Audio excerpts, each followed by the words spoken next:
Hi student, कल आपका SP का पेपर आया और अभी इस वीडियो में मैं आपको पेपर एनालिसिस देने वाला हूँ। पेपर कैसे लिखे और कितना लिखे। तो दोस्तों देखते हैं, आपकी स्क्रीन के ऊपर पेपर है, जरा उसको चेक करिए। क्वेश्चन नंबर 1 आप देख रहे हो जिसमें लिखा हुआ है क्वेश्चन नंबर 1 का ए फिलिंग द ब्लैंक्स होता है। तो क्या दोस्तों यहाँ पर पूरा सेंटेंस लिखना कंपलसरी है फिलिंग द ब्लैंक्स में? यस ऑफ कोर्स, आप पूरा सेंटेंस लिखिए और फिलिंग द ब्लैंक्स में वो फिलिंग द ब्लैंक्स को फिल करिए और उसको प्रॉपर अंडरलाइन करिए। वहीं पर अभी क्वेश्चन नंबर 1 का जो क्वेश्चन नंबर बी है, मतलब सेकंड वाला जो क्वेश्चन होता है, that's all about true and false. तो दोस्तों ट्रू एंड फॉल्स में बहुत सारे बच्चे मुझे पूछते हैं कि सर सेंटेंस के साथ ट्रू फॉल्स लिखे।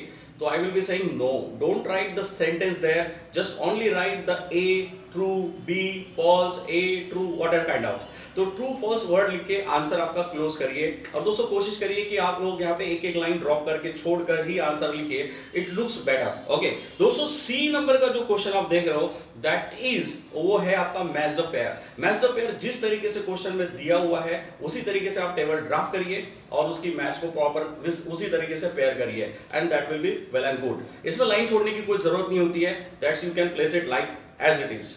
दोस्तों जो डी सेक्शन है क्वेश्चन नंबर 1 का, वो आपको दिया हुआ है फेस के बारे में, टर्म एंड फेस। तो दोस्तों क्या इसमें भी हम सेंटेंस लिख के आंसर लिखे? डोंट वरी, मत लिखिए sentence, save your time, directly write down that the term and the face. आप लिखेंगे आंसर ए, उसका टर्म लिख देंगे, फिर आप लिखेंगे आंसर बी, उसका टर्म लिख देंगे। क्या इसमें एक एक लाइन छोड़ना बेटर होगा? Yes obviously, you can draw leave the one line for each and every answer. तो दोस्तों एक आंसर के बाद एक लाइन छोड़कर ही इसको लिखिए, दैट लुक वेरी सोफिस्टिकेटेड। दोस्तों उसके बाद आपका क्वेश्चन नंबर 2 आता है। तो you people can see the question number 2 जिसमें लिखा हुआ है explain the term and the concept and लिखा हुआ है सॉल्व एनी 4, और वो है 8 मार्क का, मतलब कि 2 मार्क की एक कॉन्सेप्ट है और आपको ऐसी 4 कॉन्सेप्ट लिखना है। So what to follow then? तो दोस्तों जब 2 मार्क के लिए पूछा जा रहा है तो आपको क्या लिखना है? अगर डेफिनेशन पूछी जा रही है तो you can write only definition about whatever 2 line 3 line की जो डेफिनेशन होती है उतनी लिख दो, दैट्स इट, 2 मार्क आपको मिल जाएंगे। लेकिन अगर एक्सप्लेन के बारे में है, just for example they are asking you about the capital, तो दोस्तों यहां पर आप अवेयर रहिए कि आपकी एटलीस्ट आप लोग कोशिश करिए कि इसको हाफ पेज में आप आंसर को डिलीवर करिए, क्योंकि ये 2 मार्क का भली है, इट डू नॉट मीन कि आपको 2 लाइन लिखना है, भली 2 मार्क का है लेकिन आपको इसको हाफ पेज लिखना है and try to give the more and more content so that कि आपके मार्क डिडक्ट ना हो। तो दोस्तों हर कॉन्सेप्ट के पीछे आप लोग कोशिश करिए हाफ एंड हाफ पेज का लिखें until and unless there is a definition। Okay दोस्तों फिर आते हैं अभी हम लोग नेक्स्ट क्वेश्चन पे, दैट इज क्वेश्चन नंबर 3 आपको दिया हुआ है। उसमें बोला गया है आपको कि एक सिचुएशन और एक केस स्टडी है जिसमें आपको 2 केस स्टडी सॉल्व करनी है, 3 अवेलेबल रहेगी और उसके ऊपर आपके मार्किंग दिया हुआ है 3 मार्क एक केस स्टडी पे, यानी कि आपको 2 केस स्टडी सॉल्व करनी है और 6 मार्क का टोटल ओवरऑल आपको आएगा। दोस्तों इसमें ऐसा अरेंजमेंट होता है कि केस दी होगी और उसके अंदर में 3 ही क्वेश्चन वो पूछेंगे आपको, 1 A B C।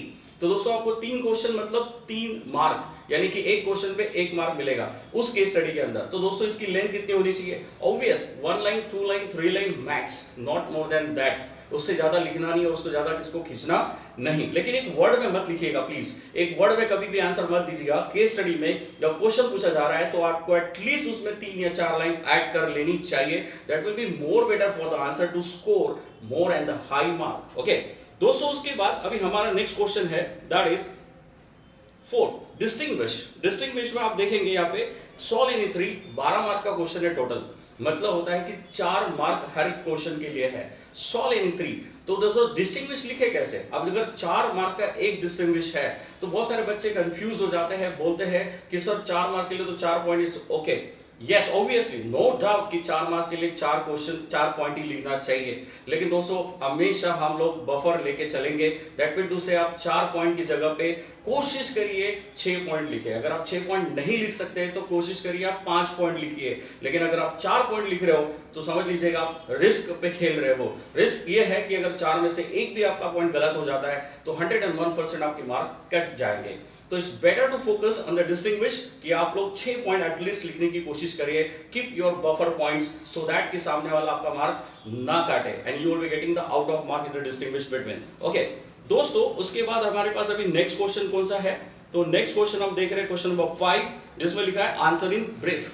Answer in brief में हम देखेंगे क्वेश्चन 8 मार्क का क्वेश्चन है और solve any 2। Any 2 means what? अब 4 मार्क का एक क्वेश्चन हो गया और आंसर इन ब्रीफ है, तो फिर आप इसको कैसा लिखें? तो बहुत सारे बच्चे मुझे पूछते हैं सर क्या करें? तो आई ऑलवेज एडवाइस 1.5 पेज का लिखो, 1 page from front side and half page from the back side, ऐसे करके 1.5 पेज का आंसर लिखो। You will be saying like sir एक 4 मार्क का क्वेश्चन 1.5 पेज का लिखे, sir it's very normal, okay you can write it. कोशिश पूरी करिए कि आपका 1.5 पेज कंप्लीट हो जाए 4 मार्क के क्वेश्चन के लिए। अगर नहीं हो सकता तो दोस्तों एटलीस्ट 1 पेज मेंटेन करिए। अगर उसके बिलो आप मेंटेन कर रहे हो पेज को तो that's up to you only, I can not do anything, but I am just giving this advices to score more mark in the highest level mark, around 90% mark I am talking about. So if you want to score 90 plus, तो then do follow my advices what I said. दोस्तों next question हमारे इसमें दिया हुआ है, that is question number 6, justify the answer, solve any two, again the 8 mark question, मतलब एक justification पे 4 मार्क है।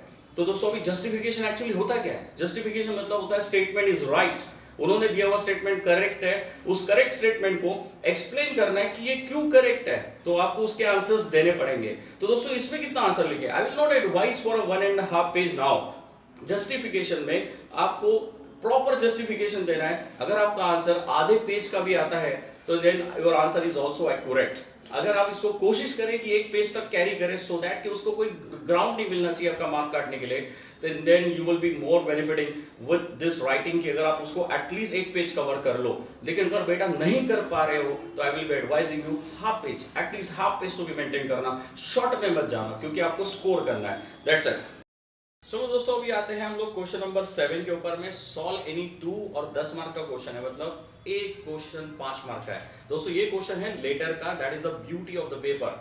दोस्तों लेटर के क्वेश्चन में हम लोग ये नहीं बोलेंगे आपको 4 पन्ने का लिखो 5 पन्ने का लिखो, letter is all about the content. दोस्तों ये 2 इसमें डिवाइड होता है। पहला चीज होता है कि फॉर्मेटिंग आप कैसे करते हो, कंपनी का नाम, डेट और जिस बंदे को आप लेटर लिख रहे हो उस बंदे का नाम, उसके बाद उसकी सिग्नेचर एंड ऑल दैट। दूसरा होता है बॉडी ऑफ लेटर, जिसके ऊपर ज्यादा वेटेज होता है। अगर आपने बॉडी ऑफ लेटर सब्जेक्ट से रिलेटेड नहीं लिखा, एग्जाम्पल अगर बोनस इशू का शेयर अगर लेटर लिखना है आपको तो बोनस के कंटेंट के बारे में आपने नहीं लिखा तो आपके मार्क कम हो सकते हैं। दैट मीन टू से फॉर्मेटिंग के ऊपर आपको 2 मार्क मिलेंगे और बॉडी रॉन्ग है तो। लेकिन अगर बॉडी करेक्ट लिख दिया और फॉर्मेटिंग भी करेक्ट है तो of course you will be getting 5 out of 5। तो लेटर लिखते वक्त दोस्तों ये चीज जरूर याद रखिएगा। अगर आपको कोई क्वेरी है तो you can DM me, you can send me the message in the comment, I will be replying you, don't worry about it. दोस्तों अभी आते हैं हम लोग नेक्स्ट क्वेश्चन पे। नेक्स्ट क्वेश्चन हमारा क्वेश्चन नंबर 8 है। इस क्वेश्चन नंबर 8 में अगर आप गौर से देखेंगे तो यहाँ लिखा हुआ है answer the following any one, और मार्क है टोटल 8। तो दोस्तों ये वाला जो क्वेश्चन होता है ना 4 पेजेस का लिखना जरूरी होता है, at least minimum 4 page, 1 then 3rd, 2nd then 3 and 4th, मतलब front back 2 front back 2, that is 4, मतलब मिनिमम 4 पेजेस और maximum you can go with the 5 pages. दोस्तों एटलीस्ट इतनी लेंथ मेंटेन करिए, 8 मार्क के लिए बहुत ज्यादा जरूरी होती है। लेंथ कैसे बढ़ाए, इंट्रो को बढ़ा दो, मीनिंग को बढ़ा दो, एटलीस्ट उसको 1 पेज करा दो और पॉइंट के अंदर में हर पॉइंट के अंदर में 5-5 4-4 5-5 5-4 लाइन लिखो, एटलीस्ट 8 से 9 पॉइंट लिखने की पूरी कोशिश करो, then you will see the magic, आपका क्वेश्चन का आंसर 5 पेजेस कैरी हो जाएगा। दोस्तों थैंक यू वेरी मच। अगर कोई क्वेरी और डाउट है तो just comment on this video, I will be replying you.